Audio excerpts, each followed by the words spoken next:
Listen up, get ready, I'm not gonna take no more. There's a revolution, a revelation going on in my soul. Buckle up, get ready, we're not gonna sit back. Okay, everybody, it's time to bring on our first guests, and I'm really honored to bring on these two young women. As many of you know, we have been following the case of the Tampa Five, people who were arrested trying to talk to the president of their university about the new laws that the kind of political ogre Ron DeSantis down in Florida has enacted. And they were arrested, and we've been covering them. We had someone from the the new Students for Democratic Society at the University of Illinois, Chicago on, and we've been announcing these young women coming to Chicago. So without further ado, as they say, I'd like to introduce the Live from the Heartland listeners and viewers to Lauren Pineiro and to Chrisley Carpio. Good morning to you both. Well, it's actually good afternoon to you both. Good afternoon. Good afternoon. Tell me a little bit about yourselves, just briefly, each of you, where you're from and how you got involved with Students for Democratic Society. So I'm from Stuart, Florida, which is in South Florida, well, kind of on the cusp of Central and South Florida. And I ended up moving to Tampa in 2021 when I transferred to the University of South Florida. How I got involved with SDS is a bit unconventional, but I actually moved in with two SDSers who kind of brought me to meetings, and I was already a political person and knew I wanted to get more involved in on the ground, direct action kind of work. So that's how I got involved. And my name is Chrisley Carpio, and I grew up in South Florida, first Miami and then Broward County, but I was actually born in the Philippines. I was born in Cebu City, and I came over when I was 3 years old. I am not a student anymore. I haven't been for some time, actually, but I still like to support SDS. I actually worked on campus, so at USF, until I got fired for going to the protest, I actually worked in the admissions office and was a member of AFSCME Local 3342. Union woman, good. Yes. Well, let's refresh our listeners and viewers about what happened and why you wanted to try to talk to the president of the University of South Florida and what ensued thereafter. Sure. So there was a lot of things leading up to our protest that kind of inspired us to throw this event. Specifically, Ron DeSantis, our governor, his attacks on the people of Florida, specifically higher education and diversity. He started out with K through 12 schools trying to attack how they speak about race and gender with the Stop Woke Act, what he called it, which really led them to start erasing history, whitewashing history. They watered down the history of people like Rosa Parks. They banned books like Toni Morrison's Bluest Eyes, and actually a lot of classrooms right now don't even have libraries because you have to get it approved in a certain way. AP Psychology is no longer offered in the state of Florida because it discusses gender, and AP African American Studies is also no longer offered because it discusses race. So that's happening in the K through 12 curriculum. But then he moved on to higher education with his takeover of New College, which, if you've never heard of the school, it's in Sarasota, and it's known as being a progressive, inclusive liberal arts college. It's a very small school, only about 700 students, and it is very unique in the way that it operates. But what he did is he removed their board of trustees, put in his own appointed board of trustees, and the first thing that they did was get rid of any offices related to diversity, equity, and inclusion. They later ended up abolishing the gender studies department as well. So all of this was happening, and we knew that our school was probably next, right? New College was just the beginning. It was the blueprint of what DeSantis wanted all colleges to look like. So he actually requested information on DEI, diversity, equity, and inclusion at all of the schools. And our school, the University of South Florida, responded by putting the search for vice president on pause, vice president for the DEI office on pause because of the uncertainty of the future of these offices. They also easily handed over information to him about trans students' medical care on campus, which he also requested, despite there being like so much opposition on campus from the students. So we had seen that going on. We also saw House Bill 999, later passed as SB 266, which bans funding for diversity programs, ethnic studies, women's and gender studies, and multicultural groups. So all of this was happening in the background, and we knew we had to do something. Protest is what brought us ethnic studies. It's what brought us women's and gender studies in the 60s and 70s, and we knew that's how we're going to keep them here. So we held a protest on March 6th where we marched to the president's office to get a meeting with her. We wanted her to commit to protecting diversity on campus and to resuming that search for vice president of DEI. So we were in the lobby of the building for not even 5 minutes, just holding signs, chanting, a very standard protest, when about 15 USF police officers entered the building, and the chief of police instigated violence, grabbing a student while she was in the middle of speaking, nearly toppling her to the ground.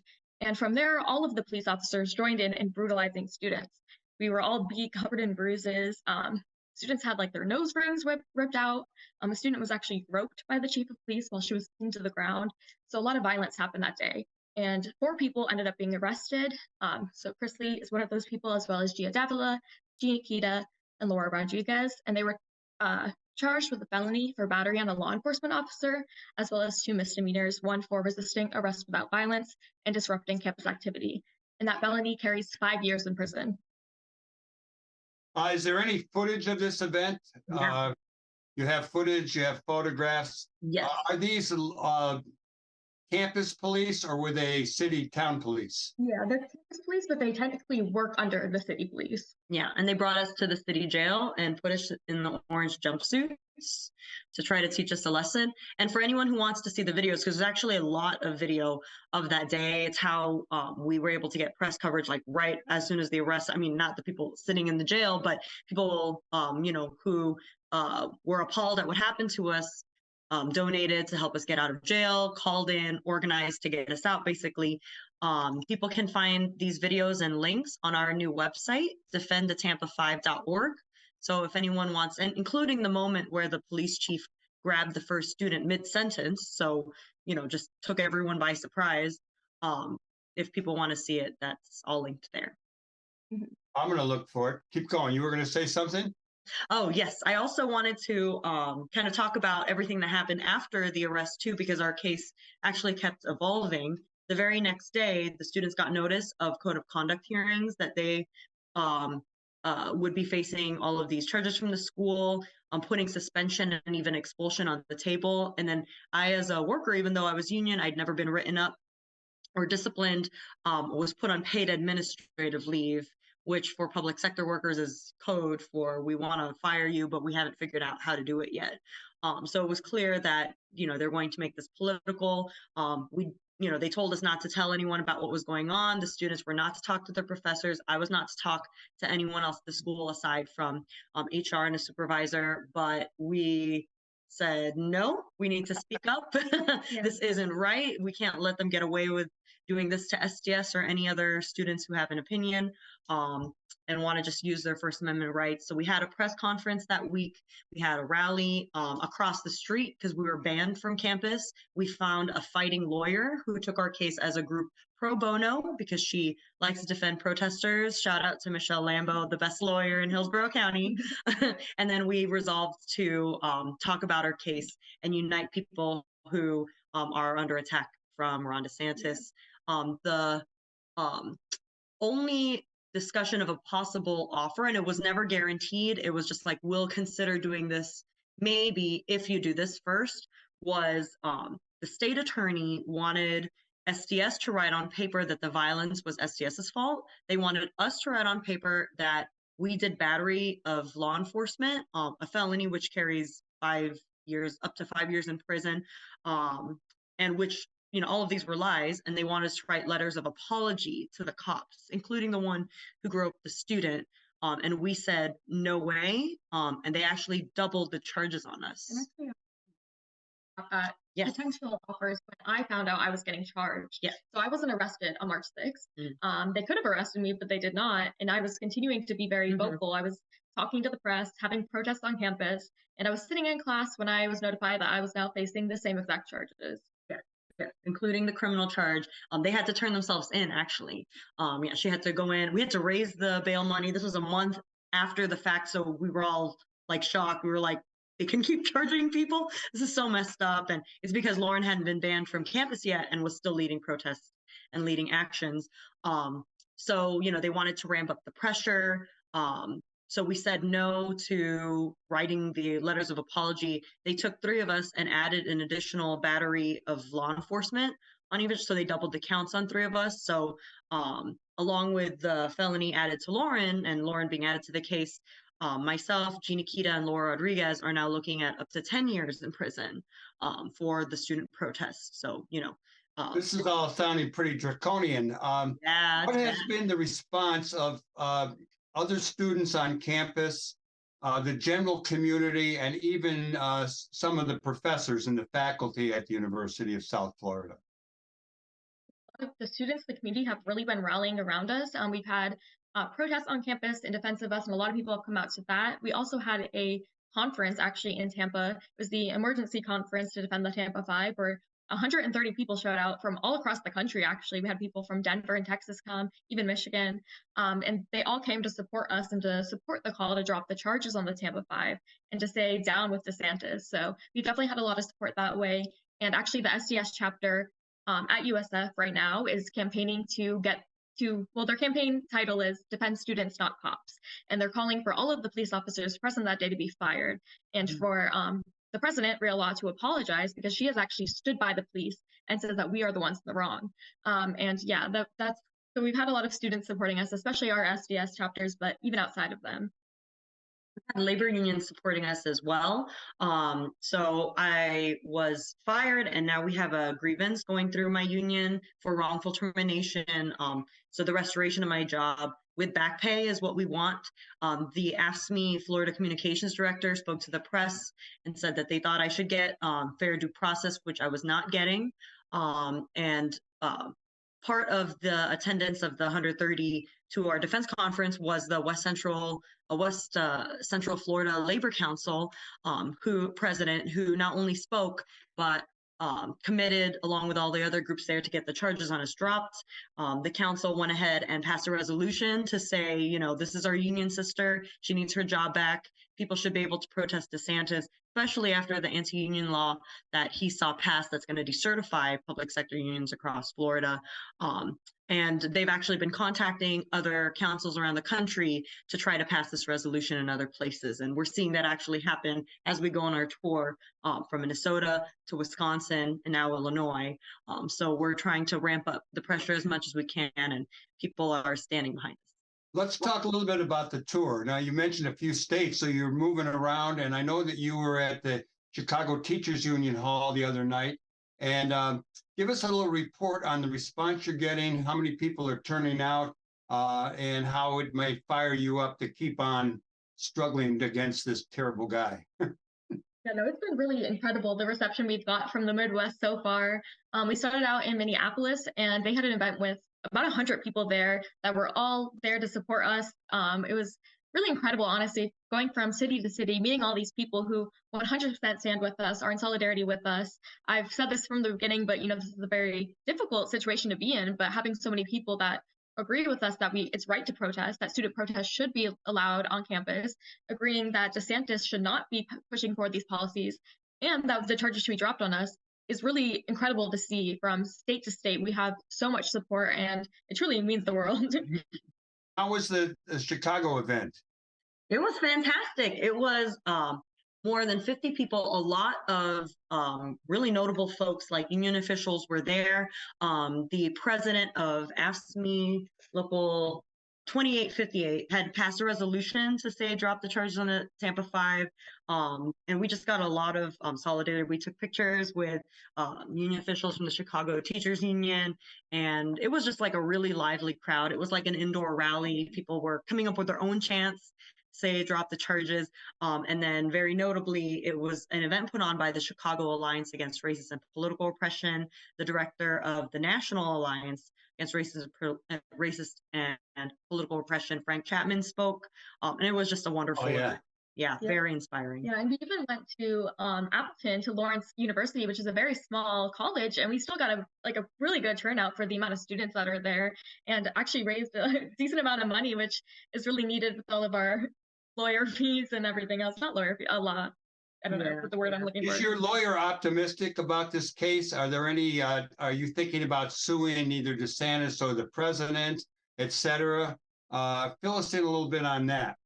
Yeah, I'm not sure how much we can talk about lawsuits, but I will say our lawyer is very confident in our case. She's extremely confident. She knows that we can beat this. Actually, in 2020, she represented a bunch of protesters who were arrested during the George Floyd movement, and she had all of their charges dropped. So she feels very confident in our case. Yeah, what's the actual situation in the county that Tampa is in? I mean, what's the district attorney like? What's the city government like? I mean, Florida is, we've got DeSantis in there. The Democrats have not been very formidable, and obviously there's a lot of gerrymandering. But I would think that the Tampa, St. Pete area, as well as Miami, might give you some political support from in those ranks. So our state attorney, the state attorney in Hillsborough County, was actually not elected by the people of Tampa. She was appointed by Ron DeSantis. Her name is Susan Lopez. When he removed the previous state attorney for supporting Roe v. Wade. So she's definitely a DeSantis minion, if you will, and unelected by the people. But she is running for election this coming election. So I guess we'll see what happens there. Yeah. She's the one who doubled the charges on us. We view this case as really political. So even though it's an unusual case and, our lawyer thinks it's simple, a lot of people we talk to think it's simple. There's the video footage. The cop is grabbing the students. All the cops are beating up on the students. People are just trying to leave the building. We actually did leave the building. 3 of the 4 of us who were arrested on day one, or on the day, were actually arrested outside, including myself. But the fact of the matter is that because it's such a political case, because we're going, after the governor's agenda and trying to say no to all of these laws that he's trying to, kind of force upon the people, who knows how it'll play out in the courts. We know that the main way out of it is going to be organizing. That's what it takes to defend the First Amendment, free speech, and the right to protest. As far as other politicians in the area, we have gotten support from some. So Representative Anna Escamani, who is in Orlando, has come out to our protests and our court appearances to support us. We've also gotten support from Representative Maxwell Frost, also in Orlando. And then at our last court appearance, we had some local politicians come out, like Pat Kemp, who is a county commissioner, as well as Angela Birdsong, who is the president of the Hillsborough County Black Democratic Caucus. Am I missing anything? Okay. Those were the people. What's your sense of the direction of the state? I didn't mean to interrupt you. Go ahead. Oh, yeah. I also wanted to mention, too, that because we've gotten so much support on this tour, we've actually been even adding getting support from other representatives, such as representatives, city council members in Minneapolis, who actually were part of a telegram that was just sent to the state attorney saying drop the charges. What is your sense of is Florida? I mean, it would seem to me that it would not be as right-wing as it appears under DeSantis's rule. I think I mentioned earlier, I imagine that there's a lot of gerrymandering and control of the state legislature, but I'm just wondering if you spot any kind of Democratic or Democratic Socialist politicians on the rise that people might pay attention to. I'm not sure about specific candidates, but I will say the people of Florida do not stand with DeSantis. He's an extremely unpopular governor. With every bill he's been passing, he's been, attacking immigrants, workers, LGBTQ people. Every single bill that is passed, there are people in the streets fighting back. So he is not popular. The people of Florida do not stand with him, and it's going to take everything we can do, every protest, so much organizing to keep our state the way that we want it and to fight for Florida. So I think the people are truly the ones that are running the state. Yeah.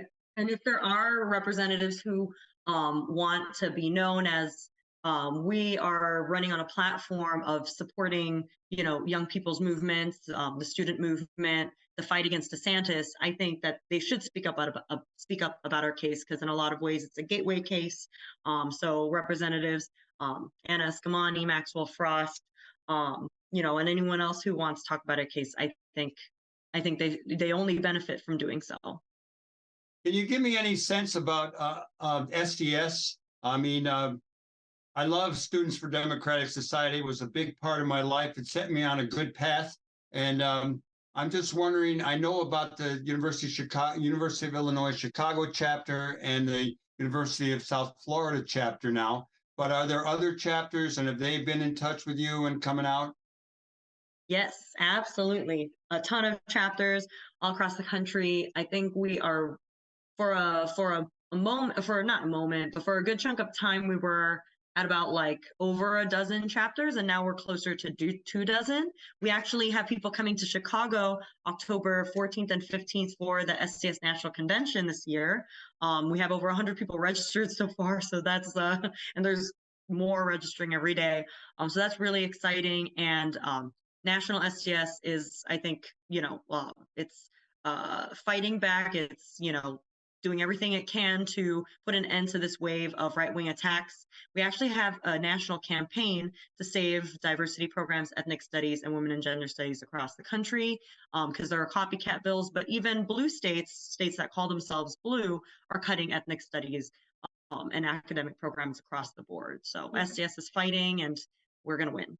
Let me ask you to repeat very slowly some contact information, like to view the footage and how to get a hold of you guys at STS at University of South Florida. Yes, so the best way is our new website, defendthetampa5.org, and that's 5 a digit. And that has a contact page where you'll find our social media information. We have an email that you can contact us at if you want to host us, or if you've passed a resolution for us, you can email it there. We should mention too, and that's basically our contact information, the best way to find us. We want support because we are going to trial. December 12th is where trial proceedings start.